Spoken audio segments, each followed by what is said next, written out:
Hello everybody, it's Chris Westergaard from the Language House. Welcome to my series on teaching beginners. In this series, I'm going to show you how to teach true beginners using an effective methodology that I created called the 5 points. I developed this after teaching hundreds of hours in this level, but more importantly from watching dozens, if not hundreds of teachers teach beginners and really sussing out what was working and what was not working and putting it all together into a specific methodology geared for beginners. We're going to be covering that methodology in video number 2, but this first video is all about your approach. Essentially 13 fundamentals that you need as an English teacher to be able to successfully teach at the beginner level. If you like this content and you like what we're doing, please do me a solid and click the subscribe button. It helps a lot. And for those interested in teaching abroad, do check out our TEFL certification course, The Language House. We run a fantastic 4-week course in Prague. You can train with me and the rest of the Language House staff. You don't need any teaching experience. We've trained about 3,000 to 4,000 teachers on our program, and we can help you out too. So with that, let's get into video number 1 with beginners, the fundamentals. I love teaching beginners. I love this level. But if you don't know what you're doing, it can be incredibly unproductive and awkward for everyone. Teaching beginners is a completely different animal than any other level out there, and it really requires a different approach and mindset to make it work. Most native English speakers never even set foot into a true beginner class, and I would imagine that the majority of TEFL training and TEFL certification courses out there don't even touch this level. And that makes a lot of sense because it's difficult. Beginners might even be my favorite level because it really tests the skills of the teacher. From lesson planning to TTT to eliciting and drilling, to graded language and lesson structures, you really have to have everything keyed in to make it work. And when you do make it work, when you take someone who speaks hardly any English and in 45 minutes or 60 minutes, get them to the point where they can communicate back and forth with another student with statements and questions and responses, it truly is something incredible. And my goal, my hope, for this series is that you too can have the same wonderful experiences that I had at this level. Without any further delays, let's go over the 13 fundamentals that you need to teach beginners effectively. Principle number 1 is that I need to know exactly what I want my students to be able to do by the end of the lesson. So this is kind of coming up with a language goal for the specific class. And with beginners, what this generally looks like for me is about 3 to 5 questions that they will be able to ask and answer with each other.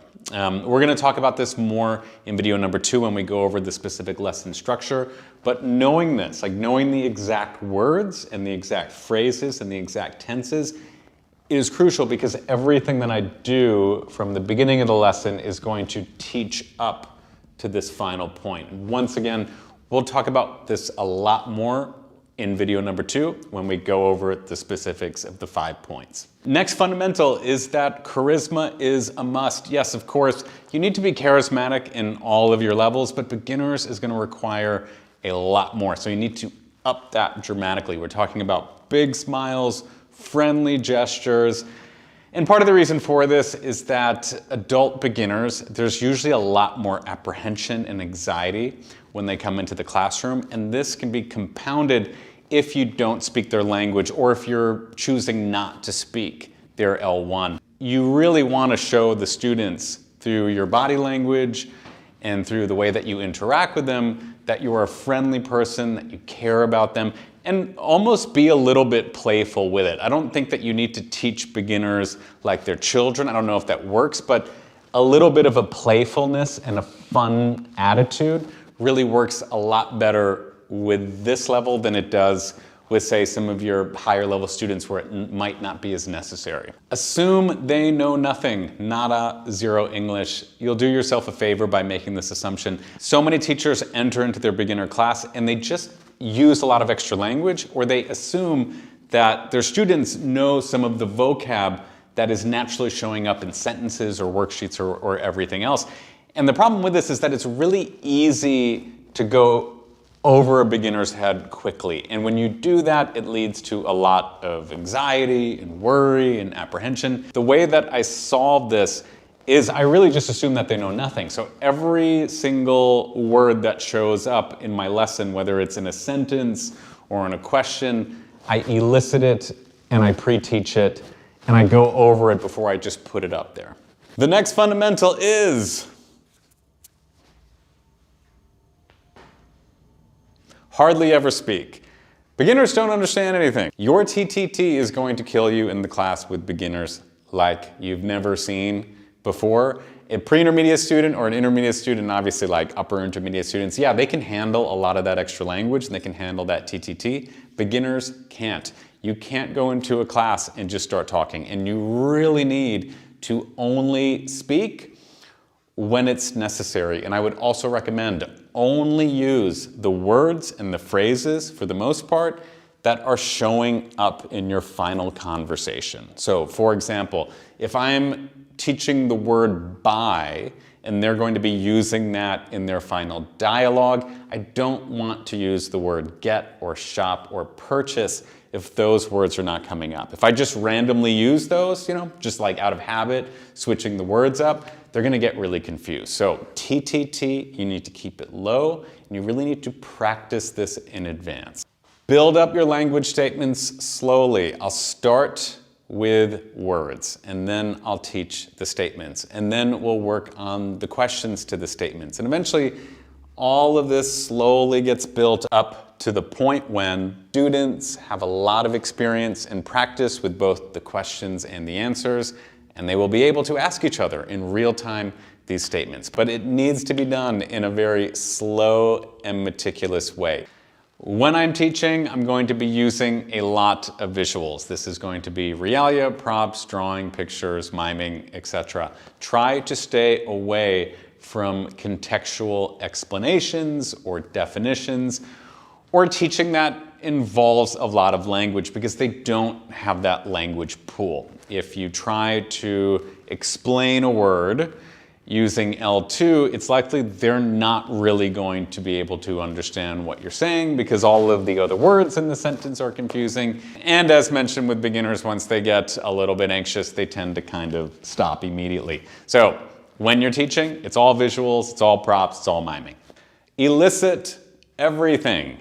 Everything needs to be elicited with a beginner class. There's a lot of different reasons for this, but one of the main ideas behind it is that you kind of like take them with you as you're pulling information out. And if I'm not eliciting, it's really easy for beginners to get confused. So I will try to elicit everything. The words, grammatical structures, instructions, like whatever I can do to make sure that they're on the same page as me. So elicit whenever you can. Teachers, with beginners, you're gonna really wanna slow down your voice. Of course, you're not gonna wanna talk that much at all, but when you do talk, you have to slow it down. You can't speak to them like you would a B1 student. You have to go like half speed, basically. And for a lot of English teachers, we never really get practice speaking at a slow level. So I want everyone to try to speak like this. You'll speak slowly, but you'll also speak in a natural way so that students don't think you have a problem or something, right? Work on the speed, slow it down. Speaking of teaching, teach less. Try not to teach so much. I think this is one of the biggest mistakes that a lot of teachers make when they're teaching this level. Many teachers get up in a beginner class and they do a whole plethora of different words or potentially grammar points. But the problem with that is that it doesn't go anywhere. What you want, again, is to remember those 3 to 5 questions and answers and those statements that they're going to be doing at the end, and only teach what's necessary, for the most part, for them to complete that. Everything that I teach at the beginning of the lesson should flow through the entire lesson, and we should see it at the end too. Don't go up there and teach dozens of vocab. It's just going to confuse your students. Again, basic principle, focus on usage. Next principle, teach language chunks, also known as chunking. I think it's a strange name. Essentially what this is, these are useful phrases that have a lot of utility, and they allow students to learn and practice a tremendous amount of language without having to go over too many difficult structures. So case in point, I will blank tomorrow, right? Like basic future. And the question for that would be, will you blank tomorrow? And they can say, yes, I will, or no, I won't. But that alone is an easy way of teaching the future, and you can see all of the different utility if you change the actual verbs that they may or may not be doing. And then the times. It might be tomorrow, it might be next week, it might be next year.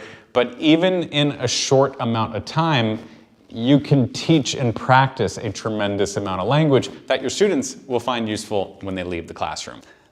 Next fundamental, error correct your students a lot. Wait! This is a contentious idea with a lot of educators, with many educators feeling that you shouldn't error correct beginners too much because it kind of stifles their confidence and their ability to experiment. In my own experience and my own philosophy is that this is simply not true. If you can error correct correctly, do it a lot, because this is the time when we're developing a base. And if we can get the students to use the right structures in the beginning, it's a great platform for them to move forward. And what I've seen personally is that when students know that they're saying it correctly, they tend to speak more. They tend to communicate more. They tend to feel better about their own use of English because they know that it's right. And if they don't think that they're speaking correctly, or if they think that they're speaking in poor grammar, they don't want to communicate as much. So my own philosophy with error correction is correct a lot. Get it right in the beginning, and that will save you a lot of time down the road when you have to break up these mistakes again. Teach contractions on day one. This is kind of like what we talked about with error correction, with a lot of teachers not really even teaching or pushing contractions. I personally disagree. I think you should be teaching contractions to your beginners at day one. So I might write up something like, I am Chris, but then I'll immediately use I'm. And I'll get them to do it for any contraction that will come up in the lesson. Part of the reason for this is that we use contractions in natural English, so why wouldn't you teach that to beginners right in the beginning? And number two, it sounds a lot better. And you'll be amazed that when you push contractions, they immediately just sound much better. So push contractions right in the beginning. Final one, is that it? Are we done with the 13 fundamentals? Last one is to drill and study to death. If you look at a regular activation setup, like an ESA setup for an intermediate or an advanced student, you'll have your intro phase, right? And then you'll have your study phase, and then you'll have your activation or your production phase. In those levels, you really don't need a tremendous amount of study, right? Especially with advanced students. You can briefly go over something, even if you want to do that, and they can go right into an activation. Your beginners are going to require a tremendous amount of drilling, studying, practice, whatever you want to call it. I'll go over these techniques in video number 2, but the biggest mistake that I see with new teachers is they don't spend enough time practicing the material. Students need to be able to say the word correctly, to identify the word correctly. They need to be able to write and spell the word correctly. Then they need a lot of practice in being able to form statements with the word, and then they need to practice the question and asking the question, and then asking the question and then giving the statement, and then asking multiple questions and giving multiple statements and working on the negative and all of these other things. And if you don't spend time, a lot of time, practicing this, it all falls apart. And I think this is where a lot of teachers make the most mistakes. So I always say, drill to death. Practice things to death, study things to death, and when it's dead, do it again. Right? So thanks again, everyone, for paying attention to video number 1. I'm always amazed that you watch these videos with Lord of the Rings out there and Game of Thrones and all these other great shows. You're watching me. It's an honor. We're gonna be headed into video number 2 in a week or so. I'll try to get it done soon, where we'll be going through the 5 points. So I'm gonna take you through like every single thing that I do with a beginner lesson, but these points, these fundamentals are really important. So, see ya.